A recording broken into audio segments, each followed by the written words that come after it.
You head down the hallway and step into the open elevator. The lights inside flicker, and you hit the button down. Nothing happens. You realise there must not be enough power going through the building for the elevator to work. The metal door of the stairwell beckons you. As the fog of your hangover slowly lifts. Yeah, I forgot we were hungover. You recall this stairwell is closed for repairs below the third floor landing. The best plan is to walk there and check around for a phone. You step inside the darkness and a wave of cold air swallows you. A low humming echoes in the distance, but the closest sound is the same scratching noise. It seems to be coming from all around you, with no discernible source. How do you proceed? La la la la. Head cautiously down. Each step is taken carefully, and you use the railing to feel out with the other hand in front of you, like swimming through thick darkness. The air is musty and you smell the strong odour of rotten meat. Your legs scrape against trash and debris as you walk down. You kick obstacles in front of you and hear a clear path. Your foot presses down on something soft, but you keep your balance, vaulting over whatever is beneath you. The debris shifts and rises, spilling trash outward from a central point where you perceive a figure rising from amidst the debris. It stands maybe 6 feet tall, but other details are lost in darkness. He creeps towards you, reaching out with each hand, his arms long and fingers curled.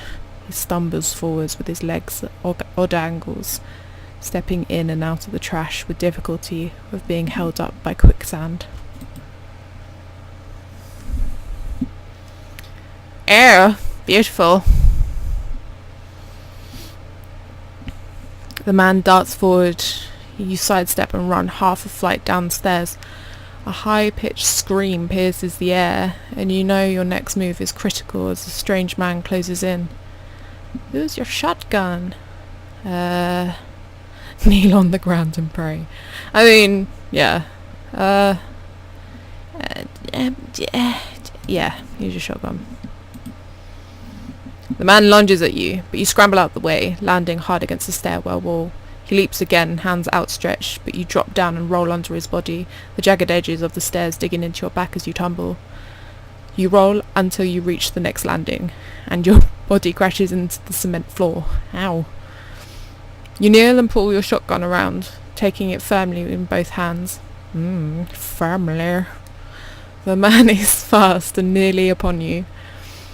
Taking the best aim possible in the darkness of the stairway, you pull the trigger, and blast the man's head clean off his shoulders. Momentum carries his body forwards, and he crashes onto the stairwell wall. Thick brown blood spurts from the hole atop his neck.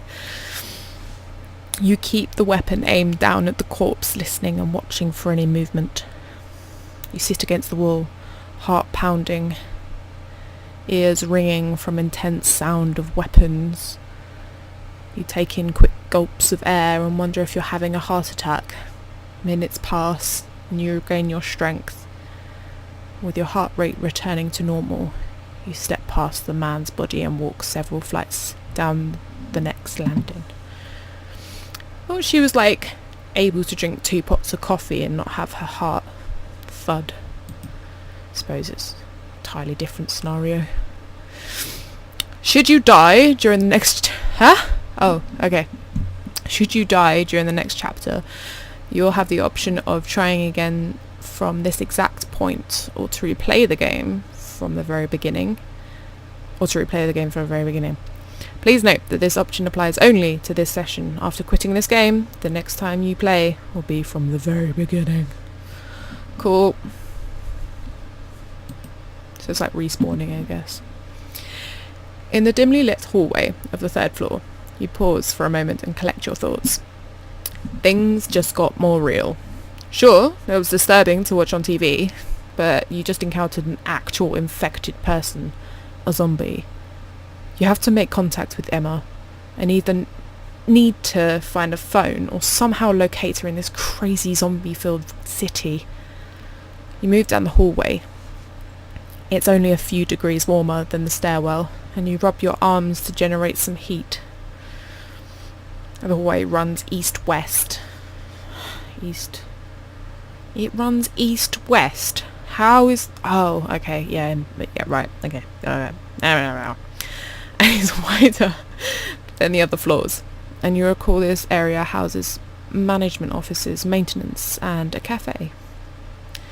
You could surely find a phone in one of the offices, or maybe one of the staff has remained and can help you. On the other hand, the maintenance area may have a lot of tools or other items that could come in handy. You could also search the cafe, which must have a phone or at least some food to take. You head to the maintenance offices on the south side. All about the practicality. You walk to the end of the hallway, which turns east and continues on. Through the darkness, floodlights provides enough illumination to see 30 feet ahead. A musty screen of white billowy smoke hangs in the air, and you hear the low hum of steam vents and machinery working. The air is noticeably warmer, enough that the adrenaline in your veins and the rise in temperature have you covered in film of sweat. Water stains spot the drop ceiling. What? Water stains spot the drop ceiling, and the tiles bulge every few feet through which the scurrying of rodents can be heard. Oh, little wet, I love wet. Up ahead is a single wooden door with a glass pane and the words Michael Woods Maintenance Supervisor etched in black. Lights flicker from behind it, and as you step closer, you see a silhouette of a man inside, and there's no movement and no sound from within.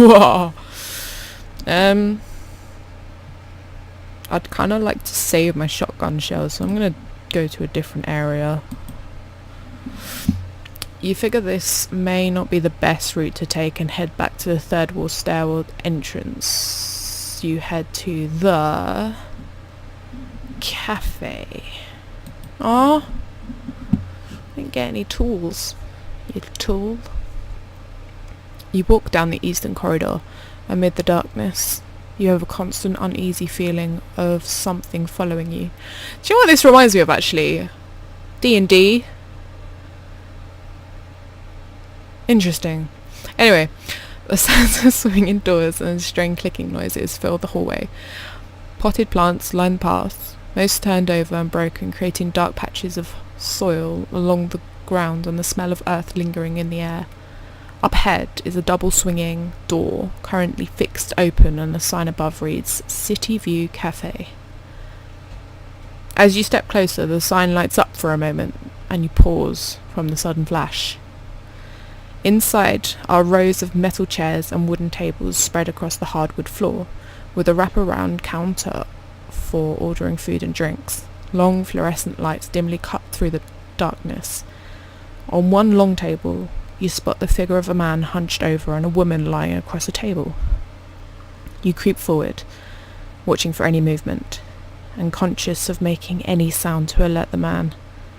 As you walk closer, you see the figure wears black cargo pants and a black shirt, and a hat turned backwards with the cafe's logo across it. He focuses on the woman, head craned down as she lies flat on the surface, and his body shifts towards her. Her legs, you spot a large red area across her chest and midsection. Turning his head, his mouth opens and a string of substance runs from the woman to the man's mouth. You realise in immediate horror that the man is feasting on the woman. He snaps his jaw on her leg and tears at the woman's flesh. And as he pulls away, a stretch of flesh and some underlying ligament slithers into his mouth.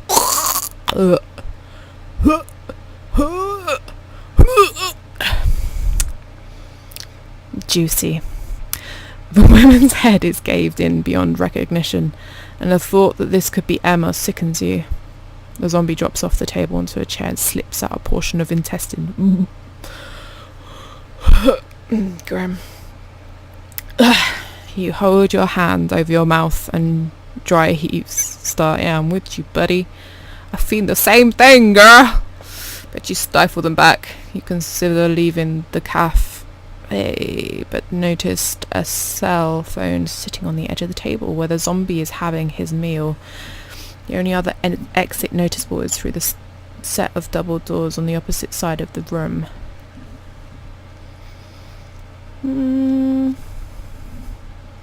Could draw it away. Well, let's just kill the zombie. Let's not be stupid. You draw your weapon and fire at the zombie. The shot pierces his right bicep and knocks him on the ground. You rush closer, aiming the weapon at his head to end his miserable life. The zombie shuffles and leaps into the air, bursting across the floor, his eyes trained on you. His face is covered in green marks raised off the skin, and his flesh is deeper yellow than others of his kind. Back away from the ravenous zombie, you circle left, but the zombie moves faster, cutting off your movement. You move to the right and he matches your motion. He moves like he's been waiting for an opportunity to strike. When you step to the right, he feints left and then cuts right. He pushes you back, and each step of the elaborate dance, and you spot a corner to your back where you'll soon have nowhere else to go. I'm gonna die, aren't I? The zombie lets out a deep throaty howl, as if calling to others. You take the initiative and leap forward to the monster's left, and it slides right. You aim ahead of it and fire off a round. The creature is so fast that he catches up to the blast as you predicted. A hole tears across his thigh, with a chunk of meat peeled away. The zombie crashes to the ground. Brown jelly spills out from the wound. I don't say wound. From the wound, but the creature rises to his feet only to stumble to the ground again, clawing the air between you. You level the weapon and fire once more into his head, the contents of which splatter across the cafe floor. Worried of the possibility of another zombie in the area, you run over and grab the cell phone. You take a moment to inspect the woman on the table and breathe a sigh of relief when you realise it's not Emma. You move through the back doors of the cafe. A short distance down the hallway is the door leading to the stairwell. Pure darkness greets you, but a commotion below guides you down to the ground